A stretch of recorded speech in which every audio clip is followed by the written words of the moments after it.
মানবতা বিরোধী অপরাধের দায়ে মৃত্যুদণ্ড পেয়েছে পলাতক আসামি আওয়ামী নেত্রী শেখ হাসিনা ও আসাদুজ্জামান খান কামাল। আন্তর্জাতিক অপরাধ ট্রাইব্যুনালের এই রায় ঘোষণার পরপরই প্রতিক্রিয়া জানিয়েছে ভারত। ভারতের জানানো প্রতিক্রিয়ায় সন্তুষ্ট হতে পারেনি আওয়ামী নেতাকর্মীরা। বলা যায় এই প্রতিক্রিয়ায় ক্ষিপ্ত তারা। দলটির নেতাকর্মীদের টেলিগ্রাম মিটিংয়ের এক ভিডিও সোশ্যাল মিডিয়ায় ছড়িয়ে পড়লে সেখানে দেখা যায় তাদের অসন্তোষের চিত্র। আজকে আমি অত্যন্ত দুঃখের সাথে জানাচ্ছি, আমাদের পার্শ্ববর্তী দেশ ভারত রায়ের ব্যাপারে একটা প্রতিক্রিয়া দিয়েছে। আমি ভারতকে বলতে চাই, তোমাদের এই প্রতিক্রিয়া দেওয়ার দরকার ছিল।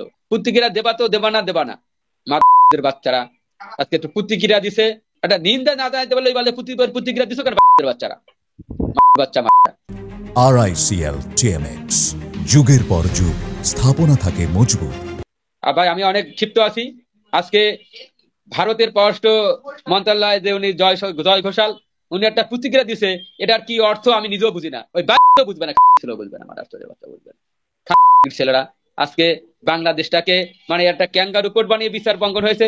বিচারে যদি প্রতিবাদ করতে না পারো, মানে কোনো একটা শব্দ বার উনি বলছে গণতন্ত্র অন্তর্ভুক্তিমূলক এবং আমরা সকল পক্ষের সাথে কাজ করতে চাই। বিচার একটা ফাঁসির রায় প্রতিক্রিয়া কি এটা হতে পারে? 5 আগস্ট ছাত্র জনতার অভ্যুত্থানে ক্ষমতাচ্যুত হওয়ার পর থেকেই ভারতের রাজধানী দিল্লিতে পালিয়ে অবস্থান করছেন শেখ হাসিনা। আন্তর্জাতিক অপরাধ ট্রাইব্যুনাল হাসিনাকে মৃত্যুদণ্ডের রায় দিলে ভারতের পররাষ্ট্র মন্ত্রণালয় এ রায়ের বিষয়ে অফিসিয়াল প্রতিক্রিয়া জানায়। প্রতিক্রিয়ায় বলা হয়, বাংলাদেশের সাবেক প্রধানমন্ত্রী শেখ হাসিনাকে ঘিরে বাংলাদেশের আন্তর্জাতিক অপরাধ ট্রাইব্যুনাল ঘোষিত রায়টি ভারত সরকারের নজরে এসেছে। একটি ঘনিষ্ঠ প্রতিবেশী হিসেবে বাংলাদেশের জনগণের সর্বোত্তম স্বার্থ, এখানকার শান্তি, গণতন্ত্র, অন্তর্ভুক্তিমূলক ব্যবস্থা ও স্থিতিশীলতার বিষয়ে ভারত প্রতিশ্রুতিবদ্ধ। ভারত এসব বিষয়ে সকল অংশীদারদের সঙ্গে গঠনমূলকভাবে যোগাযোগ রাখবে। ভারতের জানানো এই প্রতিক্রিয়া মূলত কার্যক্রম নিষিদ্ধ আওয়ামী লীগের জন্য সৃষ্টি করেছে হতাশা। দলটির নেতাকর্মীরা আশা করেছিল ভারত এ বিষয়ে কড়া প্রতিবাদ ও নিন্দা জানাবে।